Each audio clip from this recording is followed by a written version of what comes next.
Top quality और consistent performance के लिए सिर्फ सिल्वर पंप नाम याद रखना। ಪಾಕ್ ಸೇನೆ ಹಾಗೆ ಐಎಸ್ಐ ಕಂಟ್ರೋಲ್ ರೂಮ್ ಉಡೀಸಾಗಿದೆ ಅನ್ನುವಂಥದ್ದು ಗೊತ್ತಾಗ್ತಾ ಇದೆ. ಜೈಷೆ ಮೊಹಮ್ಮದ್ ಲಾಂಚ್ ಪ್ಯಾಡ್ ಮೇಲೆ ದಾಳಿಯಾಗಿದೆ. ಲಾಂಚ್ ಪ್ಯಾಡ್ ನಲ್ಲಿದ್ದಂತ ಪಾಕ್ ಸೇನಾ ಕಂಟ್ರೋಲ್ ರೂಮ್ ಉಗ್ರ ನೆಲೆಯಲ್ಲೇ ಇತ್ತು. ಪಾಕ್ ಸೇನೆಗೆ ಸಂಬಂಧಪಟ್ಟಾಗಿನ ಕಂಟ್ರೋಲ್ ರೂಮ್ ಅನ್ನುವಂಥದ್ದು ಗೊತ್ತಾಗ್ತಾ ಇದೆ. ಸೊ ಇಂಥ ಕಂಟ್ರೋಲ್ ರೂಮ್ ಇದೀಗ ಧ್ವಂಸ ಆಗಿದೆ. ಪಾಕಿಸ್ತಾನದ ಗುಪ್ತಚರ ಸಂಸ್ಥೆ ಐಎಸ್ಐ ಹಾಗೆ ಪಾಕ್ನ ಸೇನೆಗೆ ಸಂಬಂಧಪಟ್ಟಾಗಿನ ಕಂಟ್ರೋಲ್ ರೂಮ್ ಜೈಷೆ ಮೊಹಮ್ಮದ್ ಸಂಘಟನೆಗೆ ಸಂಬಂಧಪಟ್ಟಾಗಿನ ಉಗ್ರ ನೆಲೆಯಲ್ಲಿತ್ತು ಅನ್ನುವಂಥದ್ದು ಗೊತ್ತಾಗ್ತಾ ಇದೆ. ಇದೇನು ಮುಚ್ಚಿಟ್ಟಿರುವಂತದ್ದು ಸಂಗತಿ ಅಲ್ಲ. ಯಾಕಂತ ಆದ್ರೆ ಪಾಕ್ ಸೇನೆಗೆ ಸಂಬಂಧಪಟ್ಟಾಗಿನ ಚಟುವಟಿಕೆಗಳು ನಡೆಯುವಂತಹ ಸೇನಾ ನೆಲೆಗಳಲ್ಲೇ ಈ ಜೈಷೆ ಮೊಹಮ್ಮದ್ಗೆ ಸಂಬಂಧಪಟ್ಟಾಗಿನ ಉಗ್ರರಿದ್ರು ಅನ್ನುವಂಥದ್ದು ಕೂಡ ಈ ಹಿಂದಿನ ಕೆಲ ಸಂಗತಿಗಳಲ್ಲಿ ಅದು ತಿಳಿದು ಬಂದಿರುವಂತದನ್ನ ನಾವು ನೋಡ್ತಾ ಇದ್ದೀವಿ. ಪಾಕ್ ಸೇನೆಯಲ್ಲೇ ಅವರು ಟ್ರೈನ್ ಆಗ್ತಾ ಇದ್ರು ಅನ್ನೋದು ಕೂಡ ಬಹಿರಂಗವಾಗಿದೆ. ಪಾಕ್ ಸೇನೆಯ ಹಲವು ನಿವೃತ್ತ ಯೋಧರು ಇಂಥ ಸಂಘಟನೆಗಳಲ್ಲಿ ಭಾಗಿಯಾಗಿದ್ದಾರೆ ಅನ್ನುವಂಥದ್ದು ಗೊತ್ತಾಗ್ತಾ ಇದೆ. ಅಂತ ಉಗ್ರ ಸಂಘಟನೆಗಳ ಸದಸ್ಯರುಗಳನ್ನ ಟ್ರೈನ್ ಅಪ್ ಮಾಡೋದಕ್ಕೆ ಪಾಕ್ನ ಸೇನಾ ನೆಲೆಗಳನ್ನ ಬಳಸಿಕೊಳ್ಳಲಾಗಿದೆ ಅನ್ನುವಂಥದ್ದು ತೀರಾ ಮೊನ್ನೆ ತನಕನೂ ಕೂಡ ನಡೆದಿದೆ ಅಂತೇಳಿ.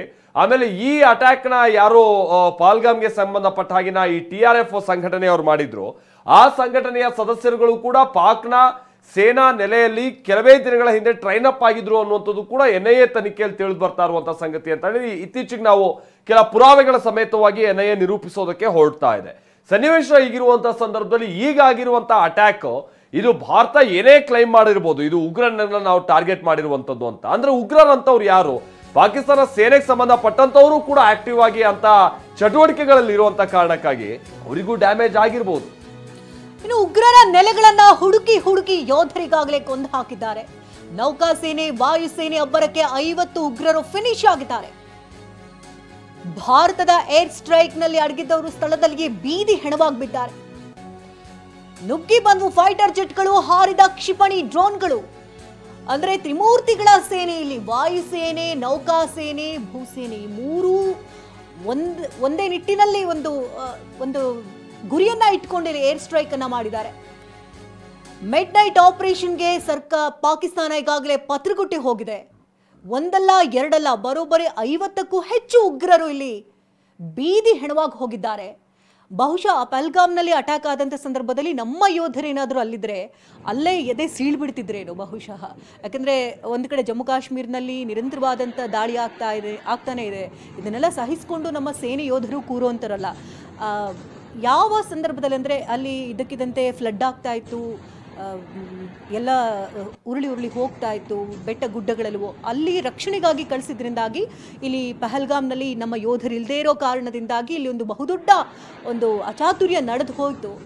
ಇದನ್ನು ನಮ್ಮ ಸೇನೆ, ನಮ್ಮ ಭಾರತ ಇದನ್ನು ಹಾಗೆ ಬಿಡೋದಕ್ಕೆ ಸಾಧ್ಯನೇ ಇಲ್ಲ. ಹಾಗಾಗಿ ಪ್ರತೀಕಾರ ತೀರಿಸ್ಕೊಳ್ತೀವಿ ಅಂತ ಪಣ ತೊಟ್ಟು ಈಗ 50ಕ್ಕೂ ಹೆಚ್ಚು ಮಂದಿಯನ್ನು ಬಲಿ ಪಡೆದುಕೊಂಡಿದೆ. ಒಂದು ಕಡೆ ಚೀನಾ ಕೂಡ ಭಾರತಕ್ಕೆ ಸಪೋರ್ಟ್ ಮಾಡಿದೆ.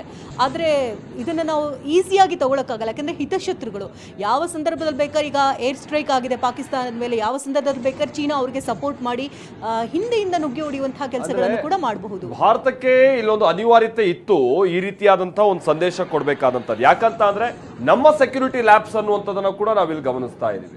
ಸಾವಿರಾರು ಮಂದಿ ಹೋಗುವಂತ ಜಾಗದಲ್ಲಿ ಒಬ್ಬ ವಾಚ್ಮ್ಯಾನ್ ಕೂಡ ಇರ್ಲಿಲ್ವಾ ಅನ್ನುವಂಥದ್ದು ಮೇಲಿನ ಮೇಲೆ ಪ್ರಶ್ನೆ ಮಾಡೋದಕ್ಕೆ ಶುರುವಾಯಿತು. ಆಮೇಲೆ ಒಂದು ಹಂತದಲ್ಲಿ ಭಾರತ ಸರ್ಕಾರ ತನ್ನ ಸೆಕ್ಯೂರಿಟಿ ಲ್ಯಾಬ್ಸ್ ಅನ್ನು ಒಪ್ಕೊಂಡ್ಬಿಟ್ಟಿದೆ ಅನ್ನುವಂಥ ರೀತಿಯಾಗಿ ವಿರೋಧ ಪಕ್ಷದವರು ಕೂಡ ಸರ್ವಪಕ್ಷ ಸಭೆಯ ನಂತರದಲ್ಲಿ ಹೇಳಿದಂಥದ್ದನ್ನ ನಾವು ಗಮನಿಸ್ತಾ ಇದ್ವಿ. ಹಾಗಾಗಿ ಆಮೇಲೆ ಇನ್ನೊಂದು ಸಂಗತಿ ಅಂತಂದ್ರೆ, ಈಗ ಭಾರತೀಯರು ನಿರೀಕ್ಷೆ ಮಾಡ್ತಾ ಇರುವಂಥದ್ದು ಇದೆ.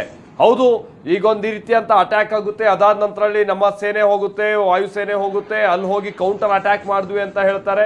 ಇದು ಇನ್ನೂ ಎಷ್ಟು ವರ್ಷ ಇದೇ ರೀತಿಯಾಗಿ? ಇದಕ್ಕೊಂದು ಶಾಶ್ವತ ಪರಿಹಾರ ಬೇಕು ಅಂತ ಅಂದ್ರೆ ಉಗ್ರರನ್ನ ಏನೋ ಪರ್ಮನೆಂಟ್ ಆಗಿ ಅವರನ್ನ ನಿಗ್ರಹಿಸುವಂತ ಕಾರ್ಯ ಆಗ್ಬೇಕಾಗಿದೆ, ಅಂತ ಚಟುವಟಿಕೆ ಆಗ್ಬೇಕಾಗಿದೆ ಅಂತೇಳಿ